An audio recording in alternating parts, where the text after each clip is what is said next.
प्रिय दर्शकों, नमस्कार।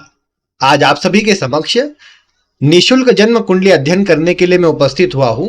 कुल 3 जन्म कुंडली लेकर मैं उपस्थित हुआ हूं।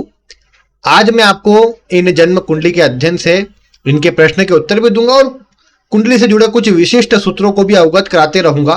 तो आप आज की वीडियो को ध्यानपूर्वक देखें, जिससे आप कुंडली के विषय में जान सके और जन्म कुंडली बन रहे योगों का प्रभाव कैसा मिलता है वो भी समझ सके। अब आइए सबसे पहले कुंडली का अध्ययन करते हैं। ये भी एक जातक की जन्म कुंडली है। आप डिटेल से देख ही पा रहे हैं। कुंडली बनी है मिथुन लग्न और सिंह राशि की।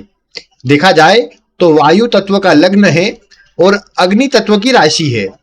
अब देखा जाए तो आग का काम होता है, ये हवा का काम होता है आग को बढ़ाना, लेकिन अगर अग्नि कमजोर हुई तो वही हवा उसे बुझाने का काम करती है। यानी इस कुंडली के आधार पर सबसे पहली बात यह आती है कि अगर व्यक्ति मजबूती से काम करे, कॉन्फिडेंस के साथ काम करेगा, तो उसे अपने लग्न कुंडली का शुभ प्रभाव प्राप्त होगा, क्योंकि लग्न कुंडली उसे सपोर्ट करेंगी। लेकिन इसका उल्टा अगर व्यक्ति आत्मविश्वास में कमी लाता है या फिर मानसिक रूप से कंफ्यूज रहता है, तो ये लग्न की कुंडली उसे दबाने का काम करेंगी, उसे मानसिक रूप से अशांत कर देंगी। तो यहां राशि और लग्न के कॉम्बिनेशन से सबसे पहला प्रभाव यही आता है। फिर अगर हम बात करें, लग्न में शनि विराजमान है जो भाग्य के स्वामी है।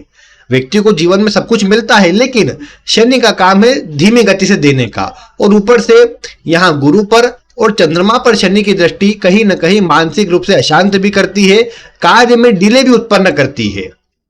इसके अलावा मैंने आपको एक सूत्र बताया था कि शनि की दृष्टि चंद्रमा और सूर्य दोनों पर हो तो यह व्यक्ति को मानसिक रूप से अशांत तो लगता ही है, लेकिन यह प्रभाव भी निर्मित करता है कि व्यक्ति के अंदर कॉन्फिडेंस की कमी रहे, व्यक्ति आत्मविश्वास से कमजोर रहे। अब आपके मन में आ सकता है कि सूर्य दशम भाव में दिग्बली है, तो क्या ये इसे आत्मविश्वास में कमी लाएगा? और यहां तो गुरु से परिवर्तन भी बना हुआ है सूर्य का, तो क्या ऐसी स्थिति में भी जातक आत्मविश्वास से कमजोर होगा? तो मैं आपको यही कहूंगा कि निसंदेह ऐसी स्थिति देखने को मिलेगी। यहां शनि का प्रभाव जो होता है इस लग्न में ज्यादा है, सूर्य का प्रभाव इस राशि में कमजोर है, क्योंकि ये जल तत्व की राशि है। और जल तत्व की राशि में अगर आग वाला ग्रह, सूर्य जैसा ग्रह अगर आ जाएगा, तो निश्चित रूप से वो थोड़ी सी कमजोरी उत्पन्न करेगा और निश्चित रूप से सूर्य कमजोर हो जाएगा। अब सूर्य तो कमजोर हुआ है, लेकिन शनि बलवान हुआ है। अब आप देखिए इस कुंडली के अनुसार कि लग्न में शनि बलवान, जिसके चलते सूर्य भी और चंद्रमा भी दोनों ही कमजोर हो गए, तो यह व्यक्ति को कहीं ना कहीं मानसिक रूप से अशांत करता है, मन में उलझन उत्पन्न करता है। व्यक्ति के मन में बहुत सारी बातें चलती है और क्या करना है क्या नहीं करना उसको लेकर कंफ्यूजन रहती है। अब आपने विचार किया कि यहाँ पर लग्न का जो स्वामी है वो लाभ भाव में है, तो चलो जीवन में लाभ आदि तो होता रहेगा, लेकिन आपने देखा कि लग्नेश राहु के साथ है, लग्नेश राहु केतु के एक्सिस में हो, उसके साथ में हो, तो ये भी व्यक्ति को कंफ्यूज करता है और चिंता प्रदान करता है कि क्या करे क्या ना करे। साथ ही साथ व्यक्ति सही ढंग से अपनी बात व्यक्त नहीं कर पाता है। जब भी लग्नेश की स्थिति राहु केतु के साथ में आती है तो व्यक्ति थोड़ा कंफ्यूजन में रहकर कभी भी कुछ भी बोल देता है, जिसके चलते उसकी बदनामी होती है, उसे हंसी मजाक में लिया जाता है। और बुध क्योंकि वाणी का कारक है, राहु कहीं ना कहीं भ्रम भी देता है, तो बुध राहु की युति में देखने को मिला कई बार कि यह स्थिति जातक को, जातिका को बोलने में समस्या उत्पन्न करने का काम करती है और एंजाइटी के कारण कई बार कम व्यक्ति बोल पाता है या फिर सही ढंग से बोल नहीं पाता, क्योंकि सूर्य चंद्रमा मानसिक स्थिति को कमजोर करेंगे। और जो ज्ञान के कारक गुरु है उस पर भी शनि की दृष्टि, यानी ज्ञान बाद में आएगा, व्यक्ति बोल देगा फिर सोचेगा ऐसा नहीं बोलना था, या व्यक्ति जब बोलना होगा तब चुप हो जाएगा और बाद में सोचेगा मैंने ऐसा ऐसा बोलना चाहिए था। ये प्रभाव कई बार आप अधिक देख पाएंगे इन ग्रह युति के चलते।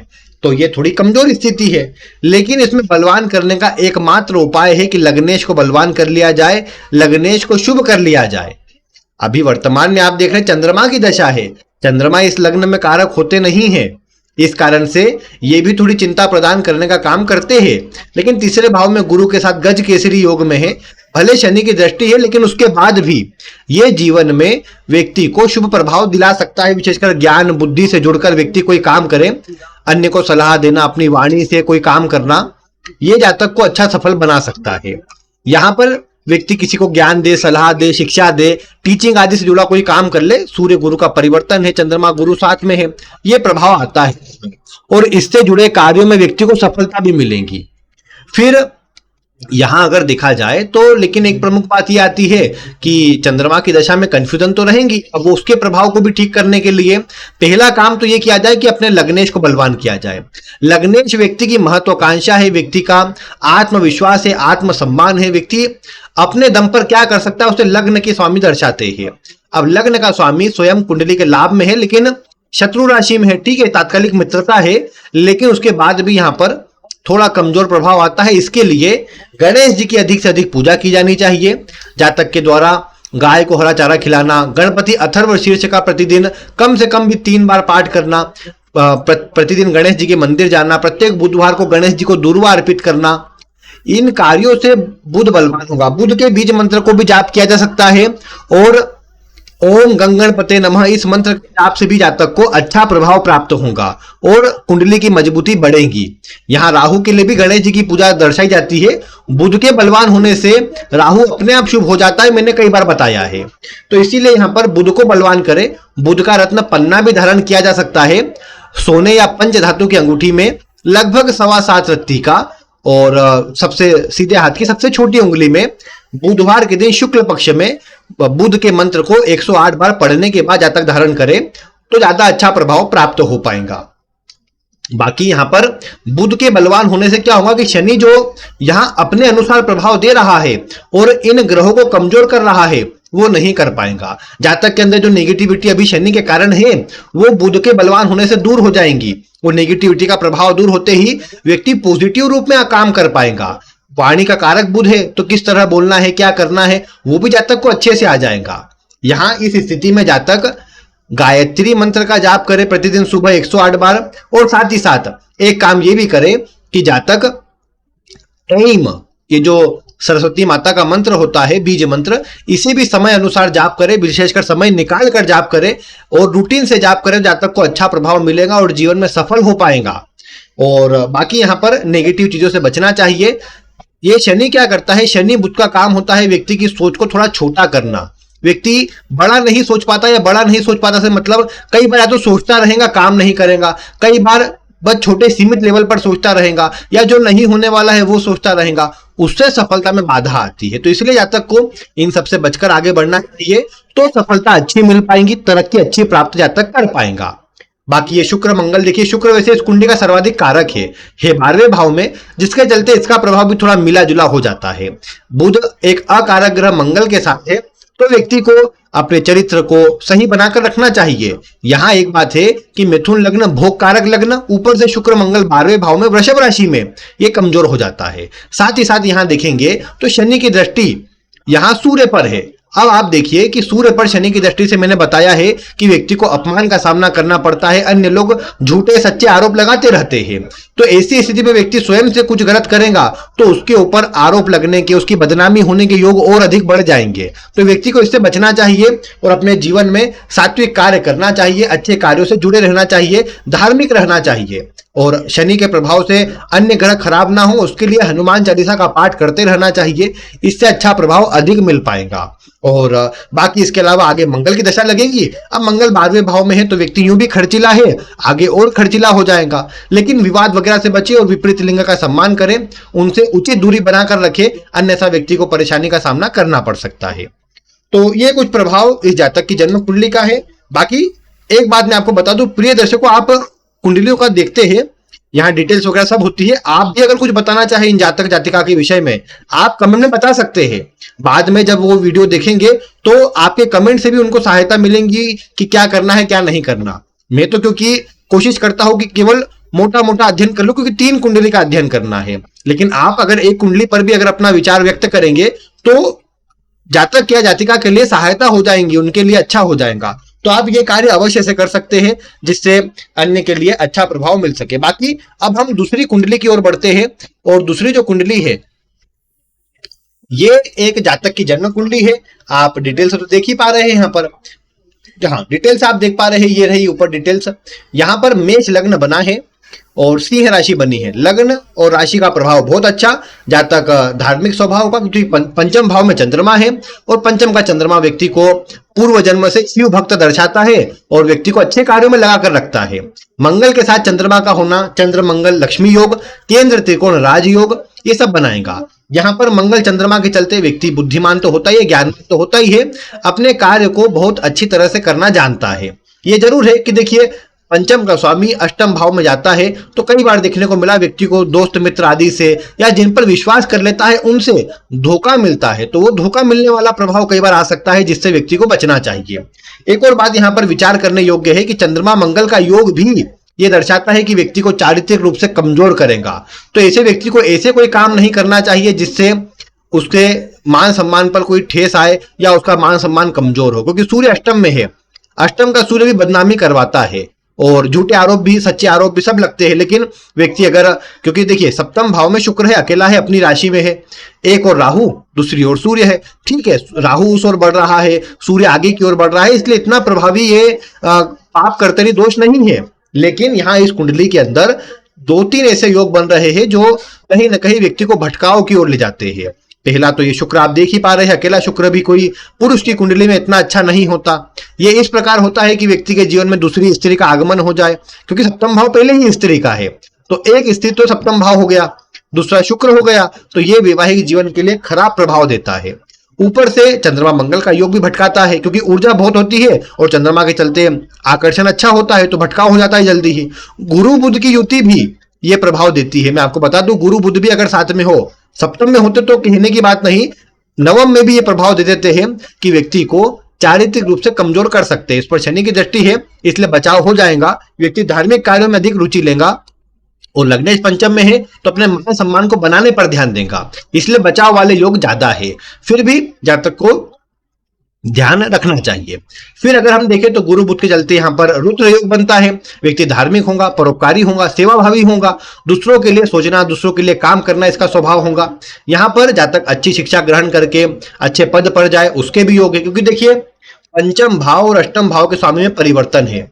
अब पंचमेश और अष्टमेश का परिवर्तन डॉक्टरी के लिए, फाइनेंस के लिए, जुडिशरी के लिए भी और कई बार विदेश से जुड़कर कोई काम करने के लिए भी अच्छा होता है।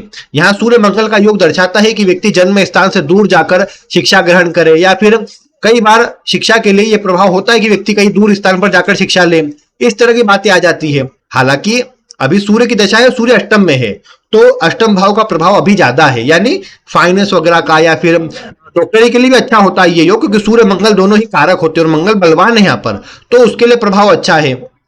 गुरु भी दर्शाता है कि व्यक्ति ज्ञानवान बुद्धिमान होगा, अन्य को सही सलाह देने का काम करेगा, तो वो प्रभाव भी आता है। हालांकि फाइनेंस के योग ज्यादा बनते हैं क्योंकि गुरु की दृष्टि यहाँ पर चंद्रमा मंगल पर भी है। तो अगर जातक उसी फील्ड में है तो कहने की बात नहीं, बाकी तो जो मैंने बताई है वो फील्ड भी जातक के लिए अच्छी है। दशम का स्वामी यहाँ 12वें भाव में है, केतु के साथ है, तो सर्जरी, ऑपरेशन या विदेश, जैसे अब क्या है ना, दशम का स्वामी जिस भाव में जाता है कहीं ना कहीं वहां से भी जोड़ता है, तो यहाँ सभी ग्रहों का प्रभाव होता है। जैसे लग्न का स्वामी पंचम में है, यानी ज्ञान बुद्धि, अपनी बुद्धि विवेक से कोई काम करेगा, अपनी वाणी से, अपने ज्ञान से कोई काम करेगा। ऊपर से दशम का स्वामी 12वें में है, तो डॉक्टर का काम यहाँ सबसे श्रेष्ठ नजर आता है, क्योंकि पंचम भाव भी आ जाएगा, 12वां भाव भी आ जाएगा। हाँ, अन्य भी ऐसे कार्य है, मैं मना नहीं करता, अन्य भी ऐसे कार्य है जिसके चलते व्यक्ति ऐसे कार्य कर सकता है जिसमें पंचम भाव और 12वां भाव दोनों इन्वॉल्व हो जाए, जिससे जातक के जो ग्रह योग है वो अपना पूरा प्रभाव देने लग जाए। लेकिन मुख्यतः यहाँ डॉक्टरी वाला प्रभाव आ रहा है, फाइनेंस वाला प्रभाव आता है, क्योंकि 12वां भाव इन्वेस्टमेंट का भी है और पंचम भाव भी आकस्मिक लाभ के लिए प्रेरित करता हुआ शेयर मार्केट की ओर भी ले जाता है, तो वो क्षेत्र भी यहाँ पर खुला हुआ है। बाकी शनि केतु का योग थोड़ा मध्यम होता है, व्यक्ति बार बार काम बदले, बार बार स्थान बदले। अगर इन केतु से जुड़े काम में ना लगे, यानी डॉक्टरी में ना लगे, मतलब सर्जरी वगैरह ना करना पड़े जातक को, 12वें भाव से जुड़ा काम ना हो, विदेश से जुड़ा काम ना हो, कोडिंग वगैरह से जुड़ा सॉफ्टवेयर, मतलब किसी प्रकार के, ये बोल सकते हैं फाइनेंस में भी कोई इन्वेस्टमेंट वगैरह से जुड़ा काम ना हो, तो व्यक्ति को परेशानी आती है, फिर इतना अच्छा प्रभाव मिल नहीं पाता, तो उसका यहाँ पर ध्यान दिया जाना चाहिए। बाकी शनि केतु 12वें भाव में है तो व्यक्ति को आध्यात्म की ओर जोड़ने का काम करेंगे, अच्छा व्यक्ति को परोपकारी, दूसरों की सेवा करने वाला बनाएंगे, ये बात आप देख पाएंगे। यानी कुंडली में ओवरऑल ग्रह अवस्था अच्छी है। ये जरूर है कि देखिए कुंडली के इस तरफ सारे ग्रह है। और मैं आपको बता दूं, जब भी पंचम में, सप्तम में, नवम में, इन तीनों भावों में ग्रह होते हैं तो जातक कुछ बड़ा करने के लिए आया है या अपने जीवन में कुछ बड़ा अवश्य से करेगा, ऐसा आप सभी को समझना चाहिए। धन लाभ के लिए भी अच्छा होता है, सुखों के लिए भी अच्छा होता है। बस व्यक्ति सही दिशा से सही सोच विचार करके आगे बढ़े तो अच्छा रहता है। भाग्यशाली तो है ही। यहाँ मंगल पर भी चंद्रमा की दृष्टि, माफी, गुरु की दृष्टि, चंद्रमा पर भी गुरु की दृष्टि बहुत अच्छा प्रभाव देगा। ये नवम पंचम योग जातक को ऊंचाई, सफलता देने का काम करेगा, जो निश्चित रूप से बहुत अच्छा रहेगा और जातक को जीवन में ऊंचाई देने का काम अवश्य से करेगा। तो मैं समझता हूं ये एक अच्छा योग है और अच्छा प्रभाव देने वाली स्थिति को दर्शा रहा है। तो देखा जाए, अभी सूर्य की दशा है, आगे चंद्रमा की दशा है, फिर मंगल ही लगेगा। तो यानी सभी कारक ग्रह है। सूर्य चलो अष्टम में है, थोड़े से कमजोर होते हैं, लेकिन मंगल चंद्रमा तो सबसे श्रेष्ठ स्थिति में है। तो ये आगे की दशा जातक की यादगार रहेंगी, शुभ प्रभाव वाली रहेंगी और जीवन में अच्छा परिणाम देने वाली रहेंगी। राहु भी फिर छठे में ही है, कारक होता है, तो ये भी अच्छा ही है। यानी जातक की कुंडली बलवान है, जीवन में सुख सुविधा के योग अच्छे हैं और सफलता के लिए आगे प्रभाव अवश्य से अच्छा बन जाएगा, ऐसा समझना चाहिए। बाकी आप इनके विषय में जो बताना चाहे आपका स्वागत है, आप वीडियो में कमेंट अवश्य से कीजिए। बाकी अब हम बढ़ते हैं कुंडली के तीसरे नंबर की कुंडली पर और अगली कुंडली को हम देखते हैं। यहां अगर आप देखेंगे तो ये जो जातक की कुंडली है, इनकी डिटेल से ऊपर देख पा रहे हैं आप। यहां देखेंगे तो मीन लग्न की कुंडली है, राशि बनी है बुध की, जल तत्व का लग्न है और वायु तत्व की राशि है। अगर आप देखेंगे तो यहाँ राशि और लग्न, मतलब लग्न और राशि दोनों के जो तत्व है वो इस प्रकार के हैं कि जातक को आगे बढ़ाने का प्रभाव तो दे रहे हैं, क्योंकि जल का काम भी प्रवाहित होना है, वायु का काम भी प्रवाहित होना है। तो जातक निरंतर सोच वाला, अधिक सोचने वाला, कल्पनाशीलता बहुत होती है। मीन लग्न वाले तो यूं ही सोचना बंद नहीं करते। ऐसे में व्यक्ति बहुत चिंतनशील होता है, अधिक कल्पना करना, चिंता करना व्यक्ति के स्वभाव में रहता है। ऊपर से गुरु की दृष्टि है तो व्यक्ति अच्छी बातें सोचेगा, हालांकि मंगल का प्रभाव भी है और शनि का प्रभाव भी है। तो ऐसी स्थिति में व्यक्ति के मन में मिली जुली बातें आएंगी। जहां गुरु के चलते अपना ज्ञान बढ़ाने के लिए व्यक्ति सोचेगा, अच्छा ज्ञान अर्जित करने के विचार में सोचेगा, मान सम्मान अर्जित करने के विषय में सोचेगा, तो वही मंगल के चलते व्यक्ति किस प्रकार अच्छी ऊंचाई और बड़ा पद प्राप्त किया जा सकता है उसके बारे में सोचेगा। लेकिन शनि के चलते उसके नकारात्मक प्रभाव व्यक्ति के मन में आएंगे, नकारात्मक बातें मन में आती रहेंगी, जो थोड़ी चिंता कारण बनेगी।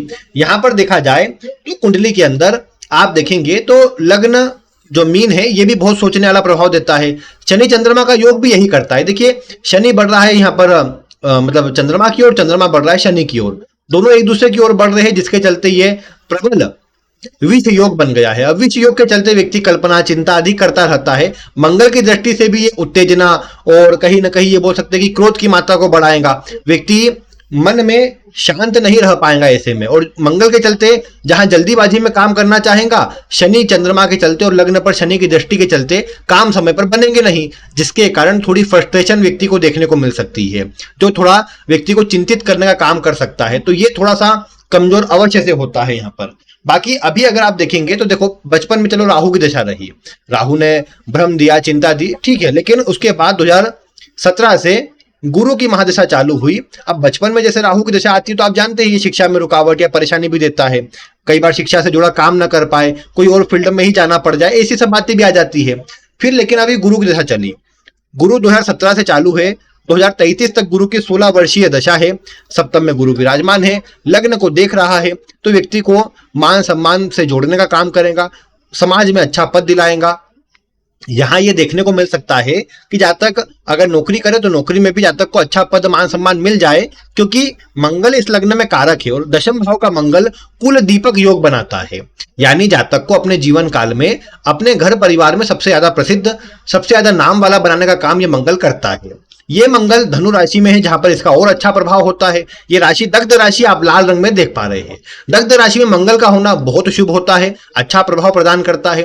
भाग्य का स्वामी दशम में है तो अच्छे कार्यों से व्यक्ति धन कमा पाएगा। लग्न पर भी गुरु की दृष्टि है तो अच्छे ही कार्य करेगा। लाभ भाव में भी शुभ ग्रह शुक्र बैठा है तो ये भी अच्छे कार्य से लाभ दर्शा रहा है। यानी व्यक्ति के कार्य में अच्छे शुभ कार्य रहेंगे और व्यक्ति अच्छे कार्यों से लाभ कमा पाएगा। यह जरूर है कि देखिए यहाँ पर सप्तम का और चतुर्थ का स्वामी 12वें भाव में है, जो दर्शा रहा है जन्म स्थान पर सफलता नहीं मिलेगी। जहां तक जन्म स्थान से दूर जाएगा तो सफल हो पाएगा। यही बात नवमांश कुंडली में है। नवमांश कुंडली के लग्न में केतु विराजमान है, जो अच्छा नहीं होता विवाह के लिए। विवाह मतलब व्यक्ति टालता है या विवाह ढंग से होता नहीं, परेशानी आती है वैवाहिक जीवन में।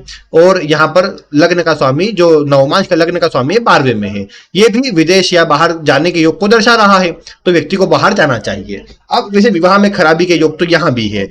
सप्तम भाव में गुरु का कन्या राशि में होना कोई अच्छी स्थिति नहीं है। ये गुरु लग्न का स्वामी है, इसलिए थोड़ा बचाव करेगा, लेकिन गुरु आप जानते हैं कि ये एक धार्मिक ग्रह है, सात्विक ग्रह है, इसका सप्तम भाव में, विवाह वाले भाव में कोई काम नहीं है। यहां पर ये गुरु इतना प्रभावी नहीं हो पाता। ऊपर से सप्तम का स्वामी बुध 12वें भाव में विराजमान होकर सूर्य से अस्त होकर थोड़ा कमजोर हो रहा है। ऐसी अवस्था में ये योग न केवल व्यक्ति को मानसिक रूप से चिंता प्रदान करते हैं, बल्कि कई बार होता है कि व्यक्ति कुछ न कुछ चिंताओं के कारण, अब देखिए सप्तम भाव में गुरु विराजमान है, गुरु भी अगर देखा जाए तो ये कहीं न कहीं पुरुष तत्व में कमी लाते हैं। शुक्र को देखेंगे तो ये यहाँ शनि की राशि में है और मंगल और सूर्य के बीच में है, पाप कर्तरी योग में है, जिसके चलते शुक्र भी वीक हो रहे हैं। और मैंने आपको एक सूत्र बताया था कि शुक्र अगर वक्री ग्रह की राशि में हो तो ऐसे व्यक्ति को नपुंसकता के प्रभाव में रहता है या ऐसा प्रभाव मिल सकता है। तो यहाँ पर आप देख पा रहे हैं, भले लाभ भाव में शुक्र बलवान होता हो, लेकिन यहाँ तो कमजोर है, नवमांश में नीच राशि में है यानी। और नवमांश के केतु के बारे में अभी मैंने कुछ दिन पूर्व सूत्र बताया था, ये अच्छा नहीं होता है, ये व्यक्ति को शारीरिक रूप से कमजोरी प्रदान करता है। उसके चलते भी व्यक्ति को वैवाहिक जीवन का सुख नहीं मिल पाता या विवाह होकर परेशानी का सामना व्यक्ति को करना पड़ता है। तो विवाह के लिए तो कमजोर है। करियर के लिए व्यक्ति अच्छा पद प्राप्त कर सकता है, सरकारी क्षेत्रों से जुड़ सकता है और अपने जीवन में मान सम्मान अच्छा अर्जित कर सकता है। और उपाय के रूप में व्यक्ति को वैसे तो इन ग्रहों के प्रभाव को भी ठीक करना है। बुध को बलवान किया जाए तो यहां पर कुंडली में सारे बल अच्छे हो सकते हैं। कैसे? बुध बलवान होगा तो देखिए चंद्रमा शनि बलवान हो जाएंगे, शनि के बलवान होने से ये शुक्र बलवान होगा, सूर्य बुध भी अपने आप बलवान हो जाएंगे, गुरु बलवान होगा तो मंगल में बल अच्छा आ जाएगा, मंगल के बल से यहाँ राहु का बल अच्छा हो जाएगा, केतु जो शुक्र की राशि में है उसका प्रभाव भी ठीक हो जाएगा। यानी आपको भी ऐसा ही करना चाहिए, कोई एक ऐसा ग्रह ढूंढे जो आपकी कुंडली के अंदर सभी ग्रहों को शुभ करने की क्षमता रखता हो।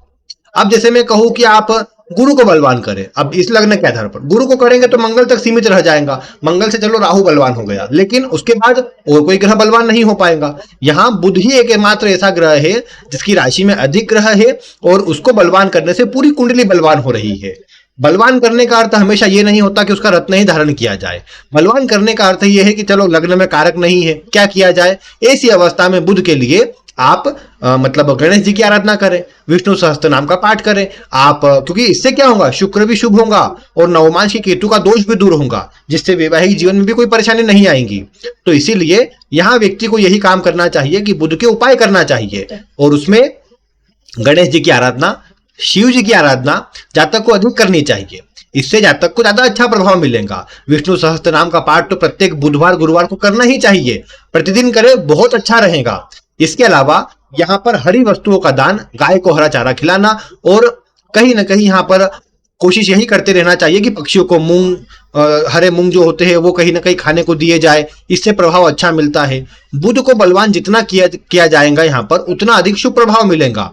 शुक्र के लिए परफ्यूम आदि का उपयोग करते रहे जातक और अपने कपड़ों पर परफ्यूम लगा करके रखे, अपने आप को साफ सुथरा रखे, अपने आसपास साफ सफाई रखे, पॉजिटिव रहे।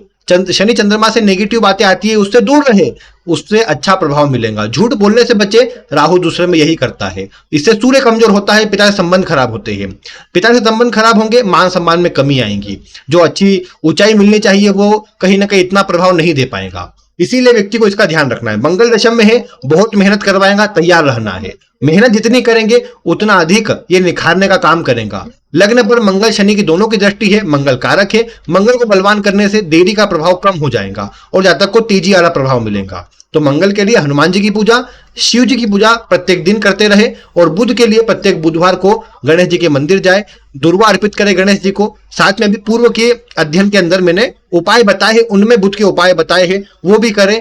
पहली वाले में बताए हैं, दूसरे वाले में दोनों में बताए हैं, वो करे। बुध की ही समस्या आज की कुंडलियों में नजर आई, जातक को बुध के उपाय करने चाहिए, उससे अच्छा प्रभाव मिल जाएगा। बहन, बुआ, बेटी, इनका सम्मान हमेशा करना चाहिए, इससे बुध अच्छा होता है। अब शब्द बोलना नहीं चाहिए, शांत रहकर उत्तर देना चाहिए, इससे अच्छा प्रभाव मिलता है। तो इन बातों का ध्यान रखा जाए तो बहुत अच्छा रहता है। समय समय पर छोटे बच्चों को पुस्तकें, क्या उनके पढ़ाई के सामान मतलब बांटा जा सकता है, इससे प्रभाव अच्छा मिलता है।